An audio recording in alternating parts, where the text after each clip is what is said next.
Sunugal24.net l'information à sa juste valeur c'est ici même Sunugal24.net. bu baax si question bi nga xamante ni posé nga ma ko Prince Art c'est une famille man ak ñoom suñu ànd c'est à vie dara du ko dindi waaye nag léeg-léeg mbir jot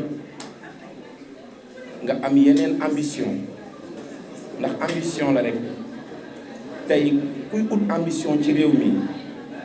da ngay dimbali Ismaïla Lo wala ngay dimbali ku mel ni suma mag suma xarit Youssou Ndour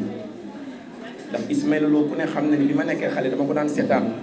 RTS 1 jamono boobu RTS sax moo am mu yore guitare ndeysaan yore harmonica di way taajagu ma ko daan seetaan tous les week-ends ba mu gi mu jaar super jamono liggéey fa liggéey bu mucc ayib jóge fa nag ci ay ambition gën a bëgg a élargir liggéeyam ber daaraam ba tey jii suñu jonn yàllay tey ma jël aussi exemple ci sama mag sama xarit Youssou deux star band Kassé étoile de Dakar super étoile macha allah ba tey nekk un ministre de la République loolu ambition moo ko may mais teewul nag ñam ko sosandoon tey su ma demee dëkk bu mel ni Finlande Helsinki daaw jéeg y a 2 ans festival bu mag boobu waa Xasawaal yi defoon def ma nekkoon parrain bi dama dem ñu joué festival bi ba pare guddi googu ndeysaan man ak suma papa Ran Diallo nelawuñ ñu fanaanee woy mu may nettali seen jaar-jaar ak Super Étoile naan ma su ma lay gis ni nga bëggee liggéey parce que dama ko doon woyloo ba njaajaan njaay bi may woyaat ni ci sama répertoire style boobu ci Ran Diallo laa ko gisee donc mu may xamal ni ma Youssou ni lañ daan nekkee bi ñu jógee étoile de Dakar war a beru nekk Super Étoile donc foofu Prince Art c'est ma famille sama kër la tey jii buñ ma soxlaa lu ma jàpp dama koy bàyyi wuy ci leen comme ni ko Bakar waxee sànq dafa wax bu am solo que ni ñooñu dañ ma apporter lu bari man it ma am lu ma leen apporter mu nekk famille waaye ki la tingoom di la tette di la jox bi borom ngay naan jar na nag léeg-léeg boo wàccee bëgg a dëgëral tuuti rek say tànk pour mën a am dëgër laay donc Prince Art Pape Diouf c'est une famille données yi rek moo changé maanaam ambition bëgg ma nit gën a élaborer sama carrière ci la musique sénégalaise rawatina la musique africaine mais loolu c'est une famille dara du ko dindi insha allah ni daal jot na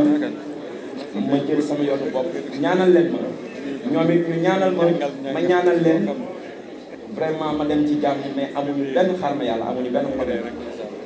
waaw jërëjëf Cheikh Anta yow moom yaay sama sëriñ xam nga man ak yow moom taalibe ak sëriñ lay doon parce que waaw waa Daaru Salaam laa te sama sëriñ sëñ Cheikh Anta Mbacke borom Daaru Salaam la moo tax fu ma la gis rek sama sëriñ laa lay woowee waaw boo déggee ma ne maturité bés bu nekk rek ak la cay war a xew pour gàttal wax bi rek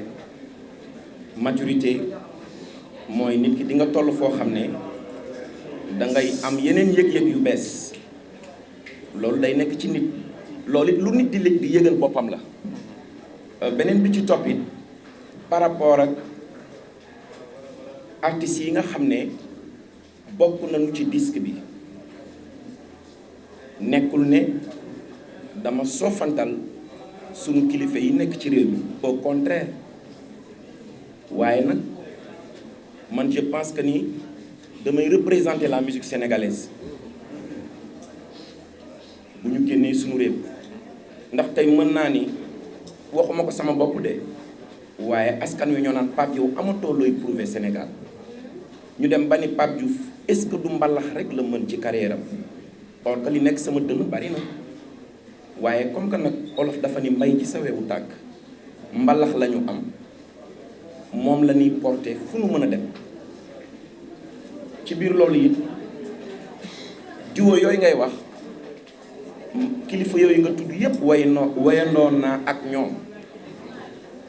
tey ku mel ni Youssou def nañu ñaari duo xeex si buru man ak moom ñoo ko wayandoo ak sama sœur Viviane ak ndem si yàlla si Ndey Mari Njaay Gawlo yàlla na ko yàlla xare aljana ak suma mag Souleymane Faye wayandoo nañu aussi yaa ko tey waaye gis nga ni ma la bëggee mu invité ma Bercy ñu wayandoo ko mu nekk lu rafet Sénégalais yëpp rafetlu ko Ismaïla Lo wayandoo nañu ci benn projet boo xam ne Papis Konaté mi moo géré woon production bi carrapide.com man ak moom ñu wayandoo jigéenu Ndakaaru Njaay bi nga xamante ni morsom la te ma def ko man ci sama répertoire Baba Maal wayandoo nañu waaye li ñu woye génnagul baakan li mooma yóbbu këram mu dugal ma ci studio ne ma pap déglul morceau bi defal li ngi sentir kon je pense que ni tey tuñu ténor yooyu yëpp wayandoo naa ak ñoom et loolu nag dama koy sante yàlla bu baax ndax ñooñu c'est des superstars kon tey bu ñu wàccee seen bopp am modeste bu toll noonu am ci yow kóolute wayandoo ak yow loolu sant yàlla la bon par rapport ak Universal aussi sant yàlla du xëccoo non ndax man lii dama naan am na loo xam ne ñaanu waajur la ndax label yu toll noonu jafe na nga liggéey un produit fini ñu accepté ko nangu ko jënd ndax bi ñuy door ñaari projet la woon Makhtar dafa dem France pour outil partenaire boo xamante ni dañuy ubbeeku sur le plan international bi mu demee mu daje ak benn label bu ñuy wax Caprod présenté ñu beneen label bu ñuy wax Aztec ñu ñëw France toog ak ñoom waxtaan ak ñoom ñu amoon ñaari projet bi ci njëkk mooy album international beneen bi ci topp mooy organiser pour def Bercy ñoom ñu ne mën nañu def production bi mais Bercy wóoluwul Pape Diouf ndax nee nañ du ñu dugal seen xaalis perte ndax bi ñu xaymaa Bercy bi budget bu énorme la woon donc ñun ci ndimbalu yàlla ñu ne leen bu leen neexee sax album bi ñuy def bu leen nu fay nan leen ko def win-win andi leen arrangeurs yi ñun lépp luy charge mën nañ ko defal suñu bopp parce que nit boo nekkee ci liggéey gëm sa bopp gëm liggéey bi ngay def da nga war a gëm ni bu ci yàlla àndee dafa war a dox ndax loolu il faut que sénégalais yi xam ko que ni léeg-léeg nga génne album mu neex or que daj nga ci lu metti te nag dama gëm ni balaa ngaa jariñu faw nga ñaq donc durant ces 3 dernières années yooyu tout ce qui est dépense ci album bi tout ce qui est hôtel tout ce qui est yeneen dépenses yi ñun ñoo ko jëloon en charge parce que gëm nañu suñu bopp yàlla defal mu sutura ñu dugg ci projet album bi Bercy ñoom ñu ne du ñu jël risque di financer Bercy bi donc man ak suma rak Matar Diop ak suma mag Pape Bokar Diouf ñun ñoo toog waxtaan ne nan leen dem gëm yàlla waaye nag wéetuñu ci ndax ñu bari dañ ci jàpp am na ñu ci jàpp sax te bëgguñu ñu tudd seen tur am ñu ci jàppit ndax gis nañ ni que Sénégal moo xewle mais du Pape Diouf ndax ñun Sénégal lañ demoon représenté ndax loolu bu échec woon du Pape Diouf moo échec ndax Pape dafa dem rek outil dafa dem rek sabab la Sénégal la demoon représenté loolu jiital naa ci presse bi ndax promotion boobu presse bi liggéey nañ ci liggéey bu am solo suma xarit yi jàpp nañ ci musiciens yi may àndal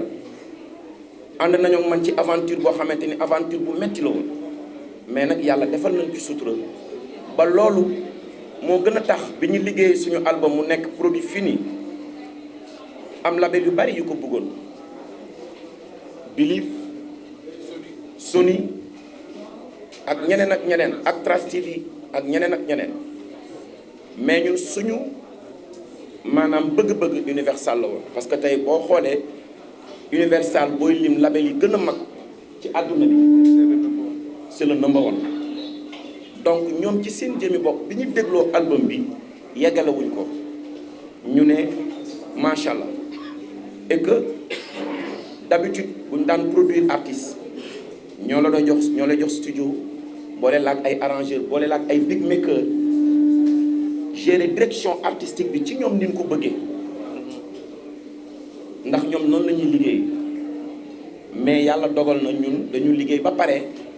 jox leen bande bi ñu déglu ko bi ñu ko dégloo ñu ne beneen voix wu Afrique juddu na gis nañ beneen vision bu bees ndax soxla nañu lool kon loolu defe naa ni du ndamu Pape Diouf mais ndamu Sénégal la ndamu Afrique la donc li Cheikh Anta moomu dugal Universal ma signé ak ñoom nag un contrat de 3 ans di ñaan yàlla ci kattanam album bi nga xamante ni wóolu nañ ma ba signé ma yàlla defal nu ci ndam ba ñoom buñ ci am déception disque d'or disque diamant disque platine kuy liggéey rek loolu ngay ñaan yàlla waaye nag ñun loolu taxuñu jóg liggéey moo ñu tax a jóg avancement ba lu ñu ci fekk rek ñu xam ne suñu borom moom moo ñu jaarale ci yoon wi. présence fii nag c'est juste pour wax leen ni rek je suis là en tant que directeur artistique te man nag samay wax bëriwul man yaakaar naa ni man ci liggéey bi daal nan ma gën a xamee waaw sama présence fii nag mooy li may wax rek li ñu ma sant rek moom laay def Pape Diouf c'est le chanteur moi je suis directeur artistique mais mënumaa dem sans samay gars yi orchestre bi nekk ci kaw taxul nga doon leader man je suis que directeur artistique mais je ne peux pas faire un travail sans toutes ces personnes qui sont derrière waaw man je suis là que pour diriger mais qu'on me laisse travailler aussi parce que c'est important li may wax parce que man dama di nitu challenge waaw li ma wax Pape Diouf sama dellu siwaat fii ci orchestre bi dama bëgg ñëpp comprendre ni dama fi dellu siwaat pour yëkkatiwaat flambeau bi fa mu gën a sore waaw loolu moom mooy sama mentalité quoi man mentalité battant laa yor donc dama bëgg tey à partir d'aujourd'hui ñu xam ni orchestre bi dafa jóg pour liggéey wax ju bëri nag dootuñu fi nekkati ci ay détails waaw ma wax naa ko Pape Diouf man si kaw terrain Pape Diouf du ma gis ni Pape Diouf la man damay gis ni rek chanteur bi la si kaw terrain ñii ñëpp xam na ma dama xaw a tàgg ba kii sax day kaas ba xam nga sama waay la